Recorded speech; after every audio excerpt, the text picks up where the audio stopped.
Olá pessoal que assiste o meu canal, tudo bem com vocês? Chegamos hoje no livro de Tito.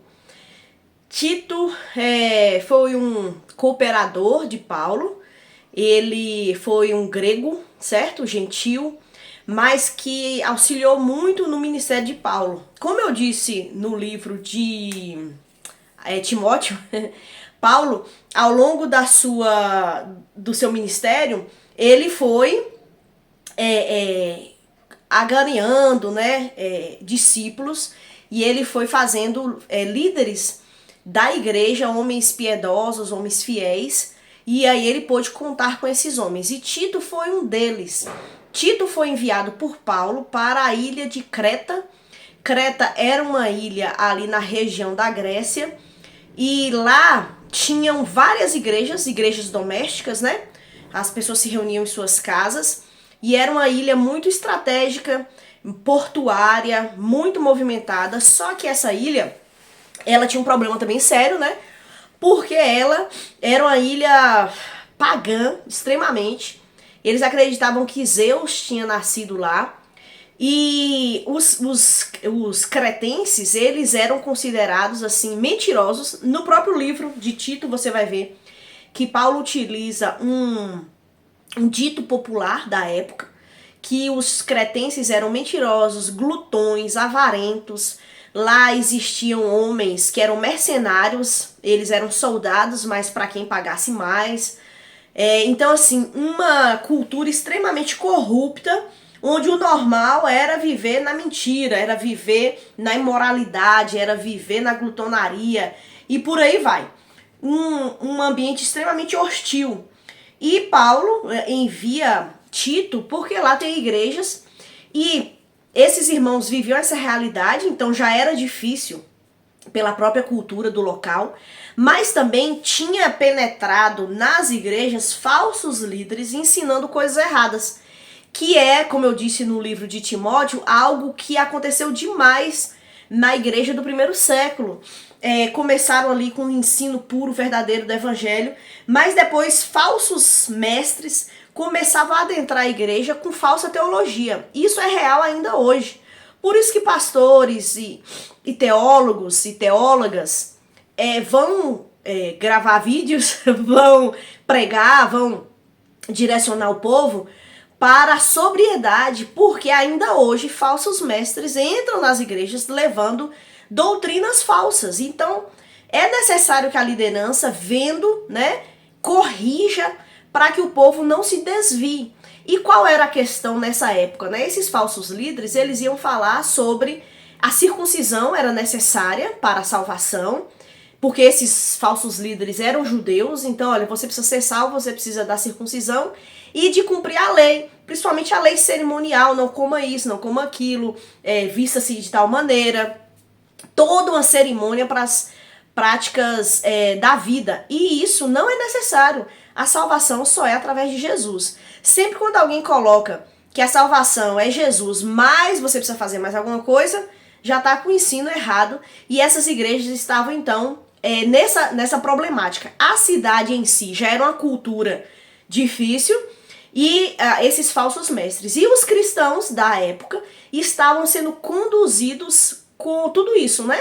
Sendo levados lá para fazer certas práticas e não podia, obviamente, né? Então Paulo ele manda essa carta para Tito para dar a Tito as instruções mais detalhadas para que também essa carta fosse lida ali pelas igrejas e o povo voltasse à sobriedade, à verdade e deixasse as práticas pecaminosas que eles estavam deixando.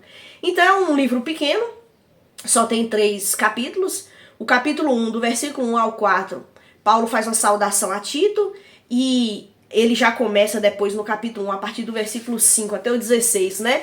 Dando instruções a Tito. E a primeira coisa que Paulo vai deixar claro é que para o povo ficar claro, olha, Jesus é diferente de Zeus. Zeus era um deus grego, obviamente inventado, né? E ele, como foi o ser humano que inventou Zeus, então esse Zeus ele era imoral, ele era perverso, ele pegava mulheres, imoralidade total. E aí Paulo vai falar, olha, Jesus, o Deus encarnado, não tem nada a ver com Zeus, sabe? E aí ele passa quem é Jesus? Em santidade, em verdade. Jesus ele veio e trouxe a salvação através do seu sofrimento. Então ele começa essa introdução dessa forma. E ele dá a Tito os objetivos de Tito. Primeiro, Tito deveria levantar líderes naquela igreja. Mas quais seriam esses líderes? Anciãos, pessoas um pouco mais velhas, talvez para evitar que os novos caíssem em pecado. Homens que fossem casados, então eles já deveriam ter ali um caráter genuíno, um caráter santo, né, que buscava a santidade, homens sérios, marido de uma só mulher, que governasse bem a sua casa. Então era necessário que em Creta, na região, tivesse líderes, mas líderes realmente de caráter. E a segunda direção que Paulo dá para Tito é que ele confronte esses falsos líderes. Então, o falso líder ele tem que ser confrontado em público, diante da igreja. Por isso que muitas vezes pastores, agora principalmente, né, que a gente usa muito o celular, mas os pastores, eles precisam, na arena pública, confrontar. Por quê? Porque o ensino está sendo na área pública. Então a coisa tem que ser pública também. No capítulo 2, ele vai falar sobre a nova família. Porque o evangelho em Creta estava desacreditado. Os cristãos eles estavam vivendo de maneira errada, como os cretenses. Então Paulo vai falar, olha, a nova família que foi comprada com o sangue precioso de Jesus tem uma maneira de viver diferente. E vocês têm que ser contraculturais. Não é porque você está inserido numa cultura de impiedade que você vai ser assim também, não. Você age de forma diferente, né? Porque os cristãos estavam ali envergonhando. E no capítulo 3, ele vai falar sobre a nova humanidade. Agora que nós somos essa nova família, comprados com o sangue de Jesus, então agora a minha maneira de viver na arena pública, na praça, na convivência, é totalmente diferente.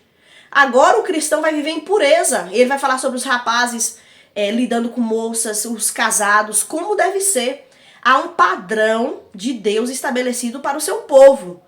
Povo separado. Então agora, independente, se a cultura tem isso ou aquilo de preferência, independente de como o povo vive, o cristão ele tem um padrão diferente. Santidade, pureza, generosidade, amor, conduzindo pessoas ao evangelho, ao arrependimento, à salvação em Cristo Jesus. Então a carta, supimpa, dá para você ler numa sentada maravilhosa. Leia a Bíblia, medite na palavra de Deus, tá bom? Vale muito a pena. E que Deus possa abençoar a sua caminhada aí no crescimento espiritual para sermos contraculturais. Diferentes do que a cultura diz que é bom ou ruim, nós temos um padrão e o nosso padrão está na palavra de Deus. Obrigada por você me acompanhar até aqui. Se você ficou, já se inscreve nesse canal, comenta, envia esse vídeo para outras pessoas se esse vídeo está sendo bom para você, tá bom? Deus abençoe e até a próxima.